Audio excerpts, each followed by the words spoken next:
After the end of World War II, the world was split into two, East and West. This marked the beginning of the era called the Cold War.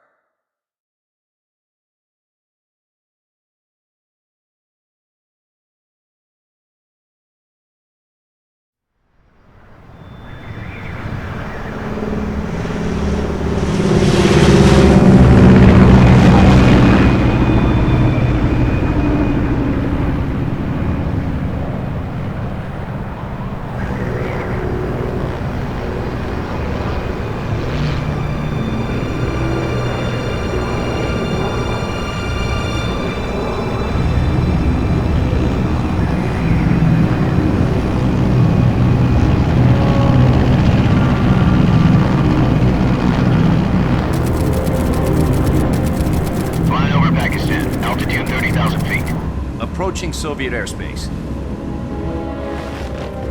20 minutes to drop off. Commencing internal depressurization. Equipment check. Arm main parachute. All right. You ready to go? Drop zone still showing a high pressure mass. Cav okay.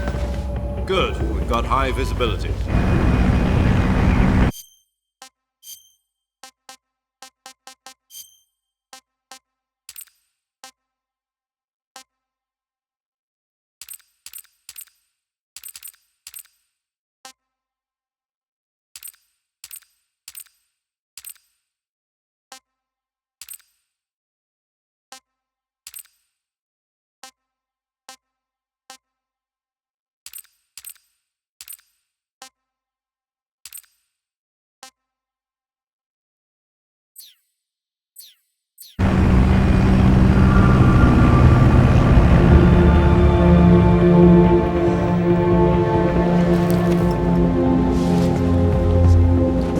Put out that cigar.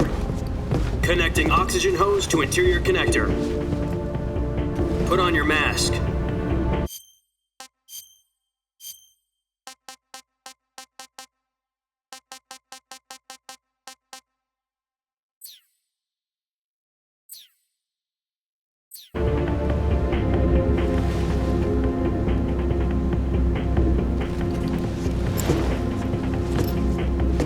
Does this panty waste know what he's doing? Approaching release point. 10 minutes to drop off. Hey, are you deaf? He said put out the cigar and put on your mask.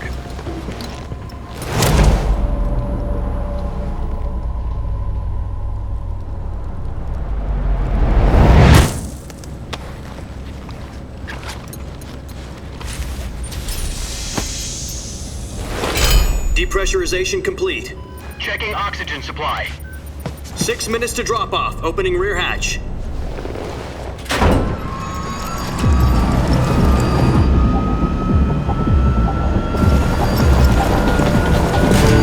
Sunrise.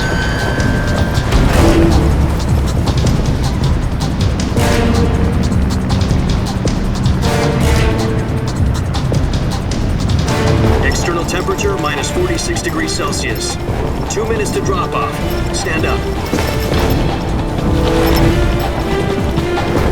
You'll be falling at 130 miles per hour. Try not to get frostbite from the wind chill. 1 minute to drop off. Move to the rear.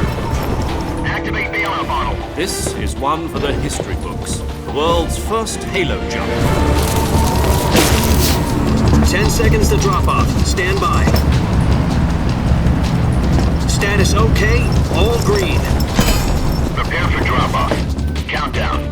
5, 4, 3, 2, 1. Spread your wings And fly. God be with you.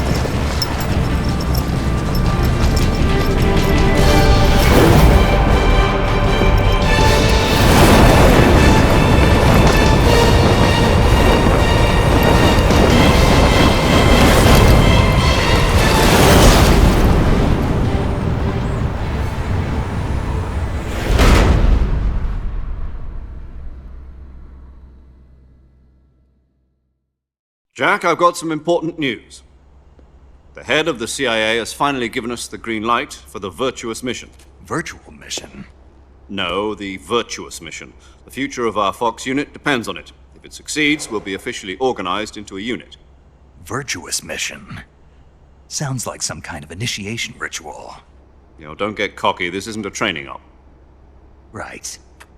So what exactly is this wonderful mission?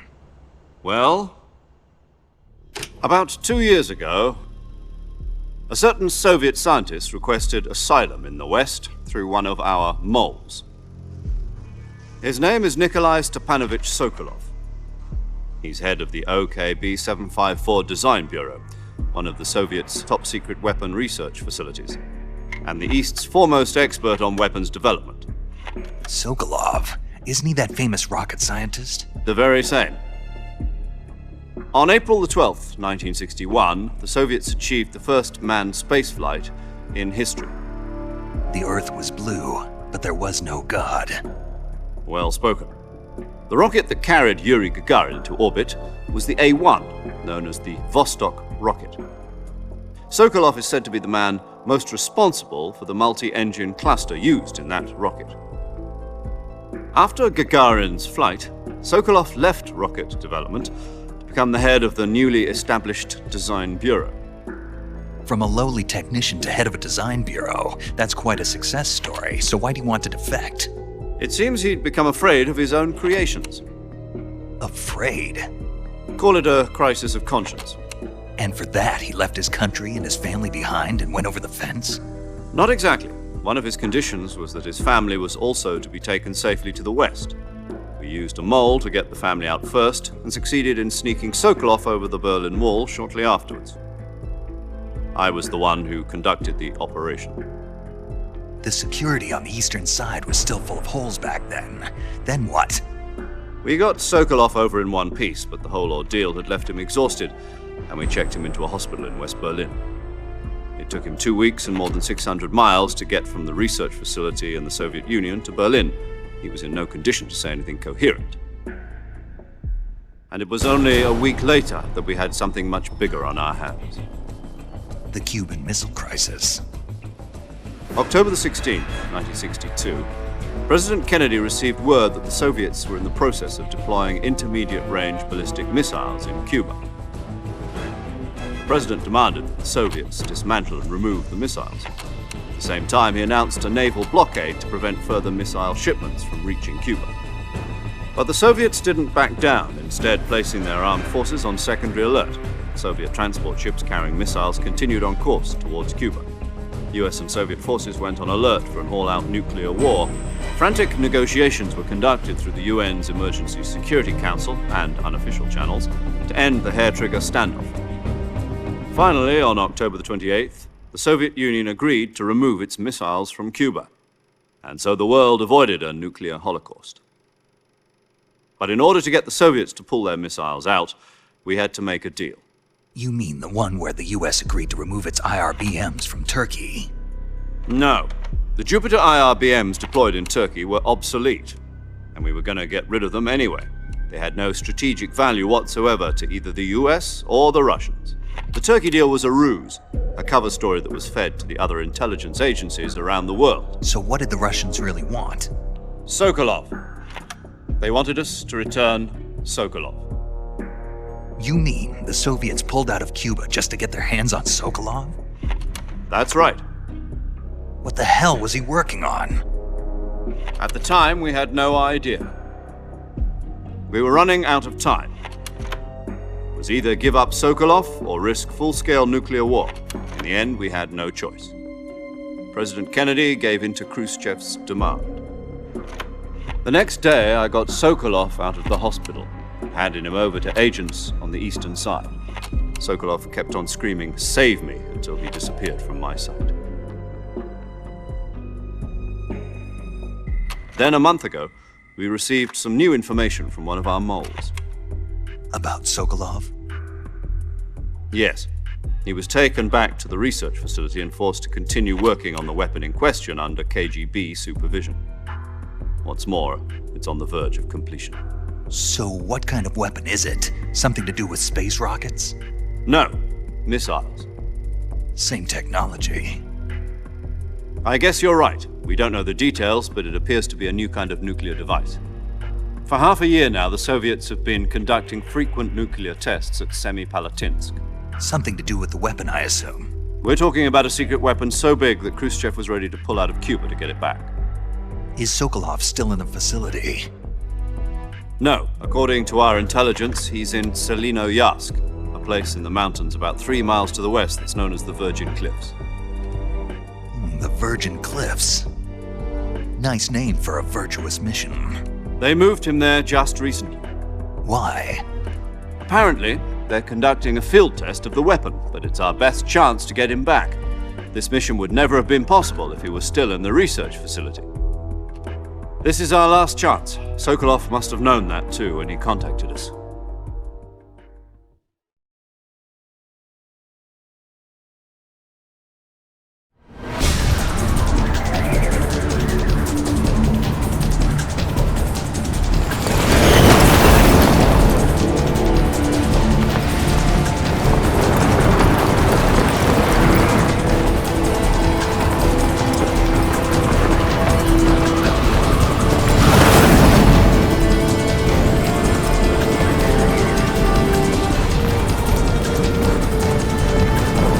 Listen up, Jack.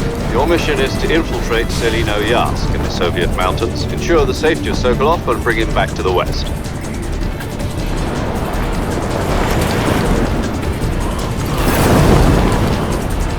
If we don't get Sokolov back before that weapon is complete, we'll be facing a major crisis. The clock is ticking.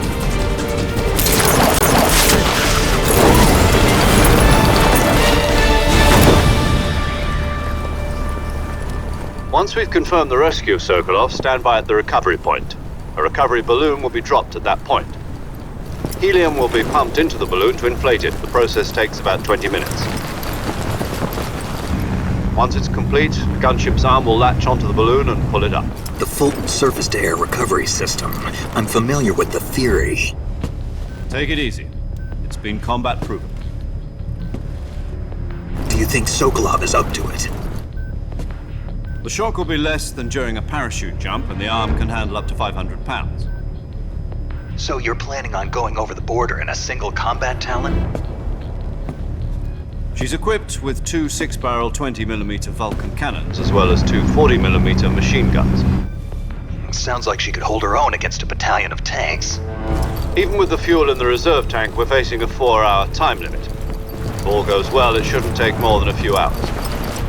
Home in time for dinner. But if anything goes wrong, you'll be eating dinner, breakfast, and all the rest of your meals in the jungle.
Do you copy?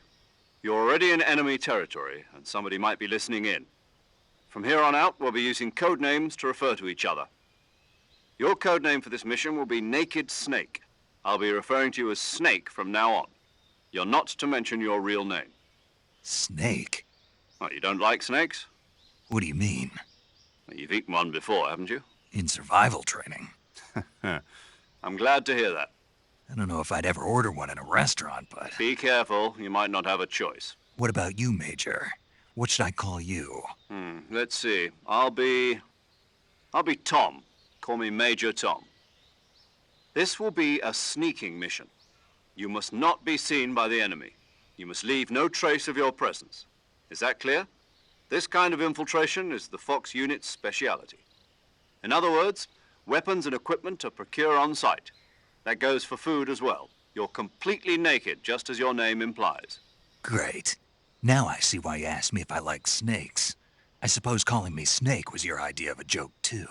No, there's a good reason for that. I'll tell you later when the time is right. Gotcha. Getting back to the subject, how exactly am I supposed to feed myself? You've been issued a knife and a tranquilizer gun. Use them to hunt for food. You'll also find some medical supplies in your backpack. Yeah, about the backpack. I lost it in a tree on the way down. I see. Well, you'd better go back and get it then. You know where it is? No problem. I can see it from here. It's stuck on a branch.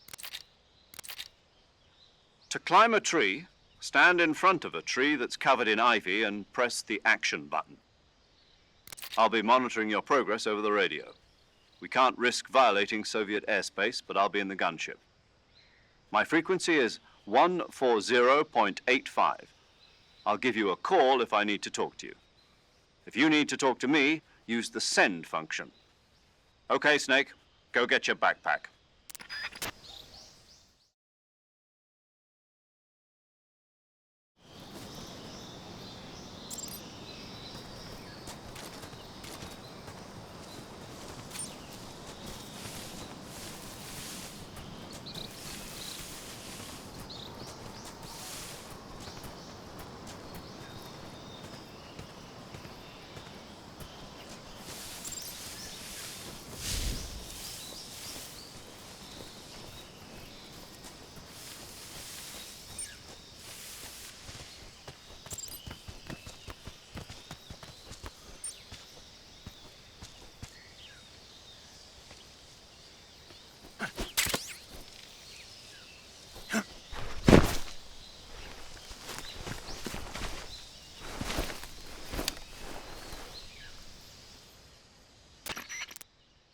I see you've retrieved your backpack, Snake.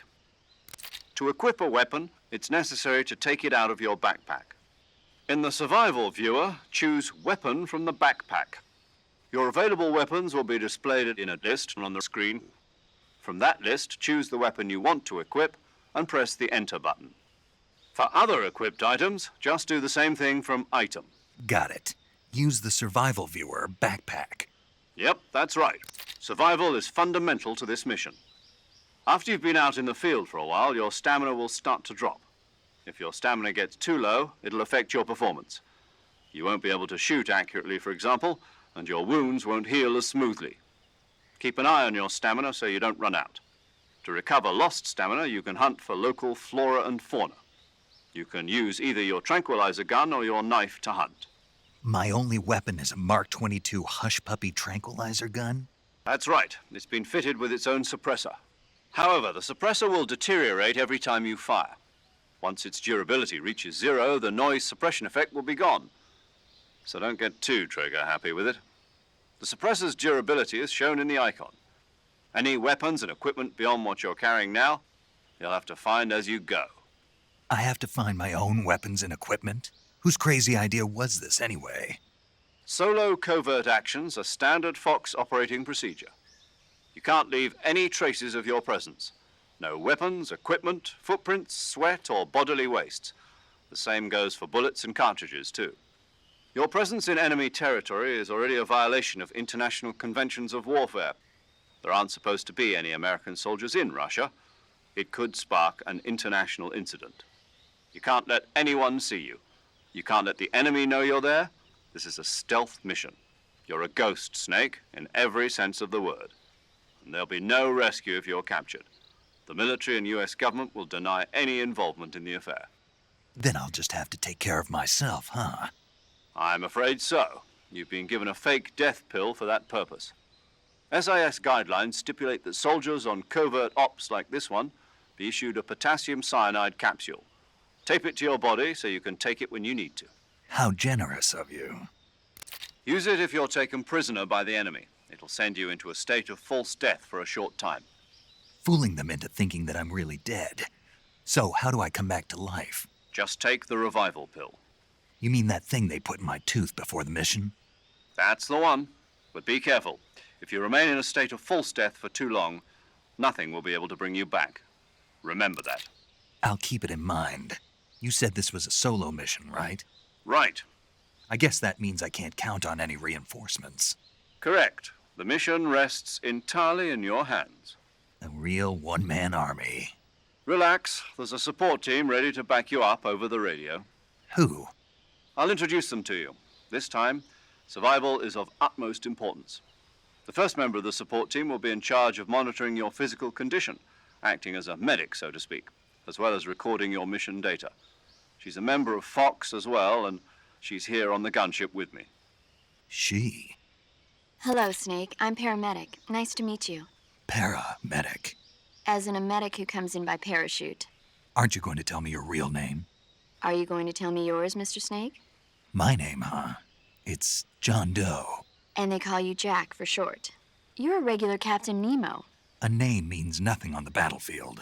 After a week, no one has a name. What's your name? Jane Doe.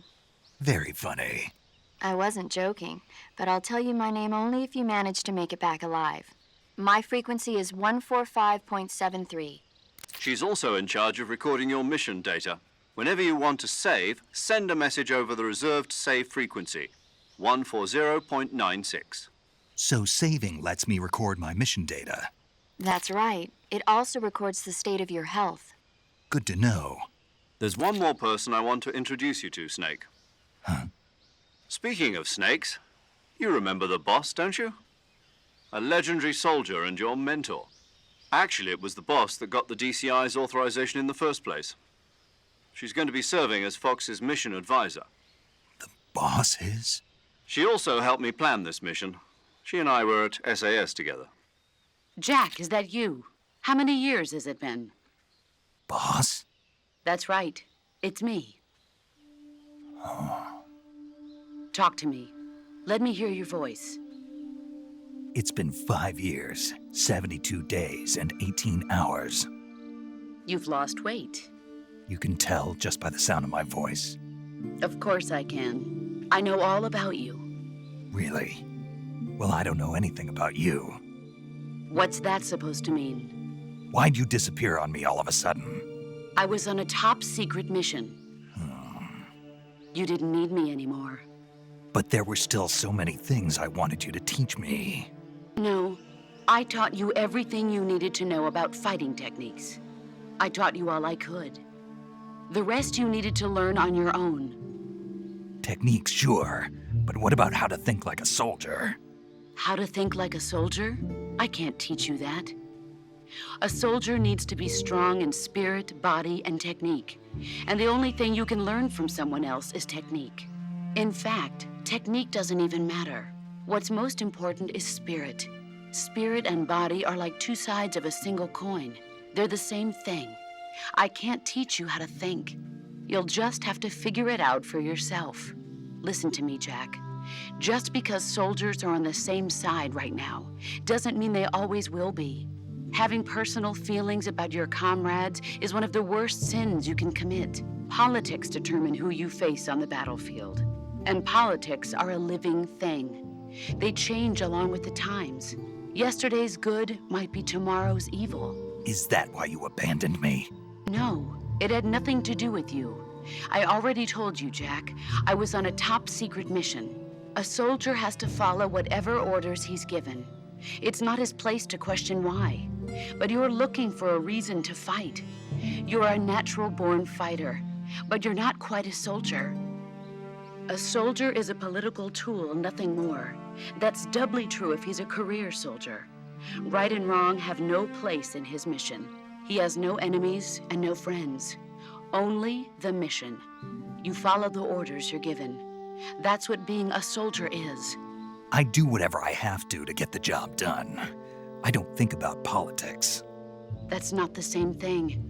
Sooner or later, your conscience is going to bother you. In the end, you have to choose whether you're going to live as a soldier or just another man with a gun. There's a saying in the Orient, loyalty to the end. Do you know what it means? Being patriotic. It means devoting yourself to your country. I follow the president and the top brass. I'm ready to die for them if necessary. The president and the top brass won't be there forever. Once their terms are up, others will take their place. I follow the will of the leader, no matter who's in charge. People aren't the ones who dictate the missions. Then who does? The times. People's values change over time, and so do the leaders of a country. So there's no such thing as an enemy in absolute terms. The enemies we fight are only enemies in relative terms, constantly changing with the times. As long as we have loyalty to the end, there's no point in believing in anything, even in those we love. And that's the way a soldier's supposed to think? The only thing we can believe in with absolute certainty is the mission, Jack. All right, but do me a favor. What is it? Call me Snake. Snake. Oh, right. Your code name is Snake. It suits you well. That's right. The legendary unit that the boss put together during World War II was a snake. The Cobra unit, a group of heroes that brought the war to an end and saved the world. As long as you've got a legendary hero backing you up, you'll be fine. Isn't that right, Snake? Yeah, I can't think of anyone else I'd rather have with me. Oh, and one more thing, boss. Yes? It's good to hear your voice again. Same here. After all, who knows if either of us will make it out alive? Snake, you are always best at urban warfare and infiltrating buildings. But this is the jungle. Survival is going to be key. Those CQC techniques I taught you are sure to come in handy. CQC? Close quarters combat, huh? I've been in the Green Berets for the past few years. I'm probably pretty rusty. Not to worry. I'll be here to help you remember. After all, this is your first actual survival mission. I'll be supporting you over the radio. Where are you, boss? Next to the Major? The boss is communicating with us by radio from aboard a Permit-class submarine in the Arctic Ocean. My frequency is 141.80. Call me if you need my advice on battle techniques. Gotcha. Your mission is to retrieve Dr. Sokolov. Dr. Sokolov is being held in an abandoned factory located to the north of your current position. Avoid heavy combat and don't let anyone see you. Don't forget that this is a stealth mission. Snake, try to remember some of the basics of CQC.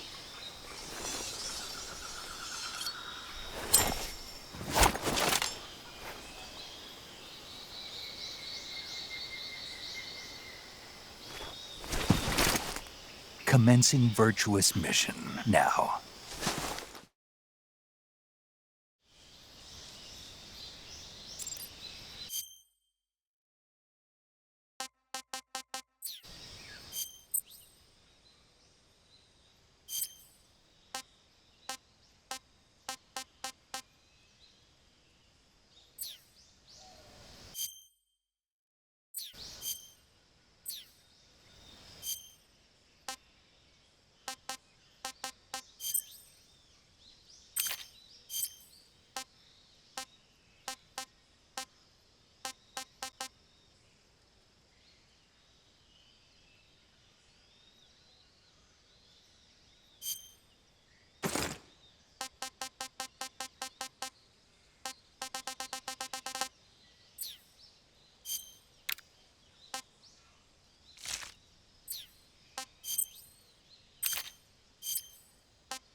Saving the game, Snake? Hey, Snake, you ever heard of Godzilla, King of Monsters? No, what is it? It's a movie. You haven't seen it? Nope.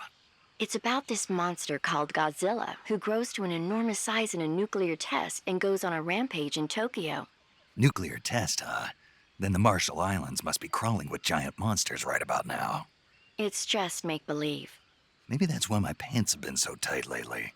Snake, it's a movie, not a report out of Los Alamos. I know. So then what happened? Godzilla is immune to all weapons, and humanity has no way to stop the monster. Dr. Shirazawa develops a new type of weapon, but meanwhile Godzilla is getting closer and closer to Tokyo, obliterating everything in his path. It was originally a Japanese movie, but they made an American version too. I recommend seeing the original Japanese one if you ever get the chance. It's mostly mindless fun, but it's also got a serious anti-nuke message as well. Where can I see the original? You'll just have to go to Japan. Really? That's too bad. If you wait 40 years, you might be able to see it in America too. It might even win awards all across the globe in 60 years. Why's that? 2024 will be Godzilla's 70th birthday. You think they're still going to be making Godzilla movies then? Of course. Everybody loves Godzilla. You sure know a lot about movies. I don't suppose you're the movie-watching type, are you? Not really. Okay, then I'll tell you everything I know. When the going gets tough, movies can save your life. It's always good to be able to look at things from a different perspective when you get in a jam. That's the magic of movies. No kidding. Well, I guess it might at least make a nice distraction. That's the spirit, Snake. Have a little fun. Do you want to save?